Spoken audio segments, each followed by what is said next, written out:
Bonjour, aujourd'hui je voudrais mettre en avant la formidable créativité d'un secteur que nous connaissons tous très bien car nous sommes tous consommateurs. Je veux parler de la restauration rapide. Même si l'on pense forcément à McDo, emblème du fast-food, que de chemin parcouru, quel développement et que de nouveautés dans ce secteur, essentiellement depuis une dizaine d'années. Du fast food au fast good, qui essentiellement propose une offre spécialisée, personnalisable, en passant par le fast casual, qui valorise la qualité, la diversité de l'offre, et le healthy food, qui favorise les produits frais et sains. L'évolution est énorme. On a assisté à une multiplication des enseignes, des produits proposés, de la mise en scène, de la communication, du parcours client. Je ne vous parle pas du click and collect, de la livraison, etc.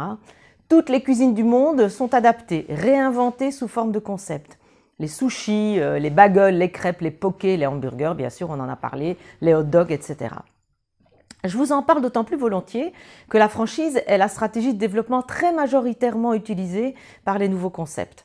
On comptabilise pas moins de 210 réseaux de restauration rapide en France en 2021 et près de 7000 points de vente gérés par des franchisés pour un chiffre d'affaires de 6,4 milliards d'euros. Ça vous donne un peu l'ampleur du phénomène.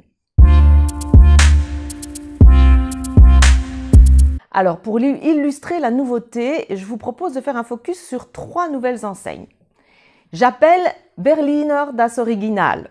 Ici, c'est le kebab qui se met en scène. L'enseigne est créée en 2018 et se développe en franchise depuis 2011, avec aujourd'hui 11 restaurants, dont 7 en franchise. Voilà un concept qui revisite le kebab et redonne ses lettres de noblesse à un produit qui souffre quand même d'une mauvaise image. Il veut faire vivre une expérience unique et de qualité pour les consommateurs, des recettes uniques, une hygiène irréprochable, des communications ciblées, un design très contemporain exprimant l'histoire de la marque. Et les kebabs sont bien sûr, comme souvent, à consommer sur place, à emporter ou en livraison à domicile. Après le kebab, le poké. Et là, j'appelle Pokawa. Pokawa, c'est un jeune réseau qui est déjà quand même présent avec près de 75 restaurants en France et à l'étranger. Il séduit une population de jeunes en recherche de concepts très tendance et instagrammables. Pokawa a fait fort car depuis son lancement, il a rapidement rassemblé et créé une communauté de près de 650 000 followers. Pokawa, c'est pas seulement une enseigne de healthy food, mais elle veut aussi rassembler sa communauté autour d'une sorte d'art de vivre à la Pokawa. C'est d'ailleurs pour ça que la marque a conclu des partenariats avec une salle de sport et avec des lignes de vêtements. Comme dit son fondateur, Maxime Buller, Pokawa, c'est un lifestyle qui vous fait voyager, manger sain, tout ça dans la bonne humeur, un décor fleuri, simple et naturel où on se sent bien. Constamment en recherche d'innovation, l'enseigne nous réserve encore bien des surprises. Changement d'ambiance maintenant avec le 3e et dernier exemple. Que faites-vous après le bureau? Et pourquoi pas prendre l'apéro au 1745, le premier spécialiste des planches apéro.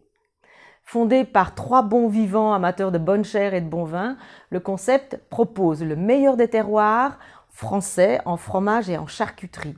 La nouveauté, c'est que le client compose lui-même sa planche parmi plus de 50 produits sélectionnés et il est bien entendu en plus bien conseillé pour le vin qui va accompagner cette planche. Les bars sont ouverts de 17h45 à 1h du matin, de l'apéro au Dijon. Un décor chaleureux avec beaucoup de bois en mode bistrot, de belles tablées qui engagent à la convivialité. Il faut dire que le slogan des fondateurs donne le ton. Chez nous, le gras, c'est la vie.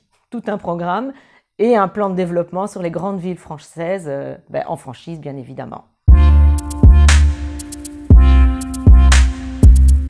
Alors même si les clientèles cibles peuvent être différentes, allant du teenager au cadre actif qui va prendre un verre après le travail, la proposition faite par ces nouvelles enseignes confirme la tendance générale du secteur vers des produits sains, naturels, bien travaillés, du terroir, dans des ambiances toujours plus abouties, des décors recherchés, des outils digitaux élaborés pour rendre l'expérience client unique et fidéliser bien entendu autant que possible.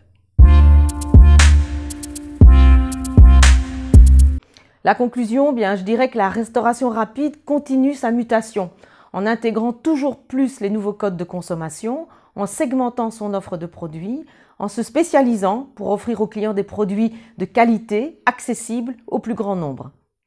D'ailleurs, le prochain salon de la franchise, Franchise Expo Paris, qui se déroule du 20 au 23 mars, porte de Versailles, réserve sans aucun doute encore de très belles surprises dans ce domaine.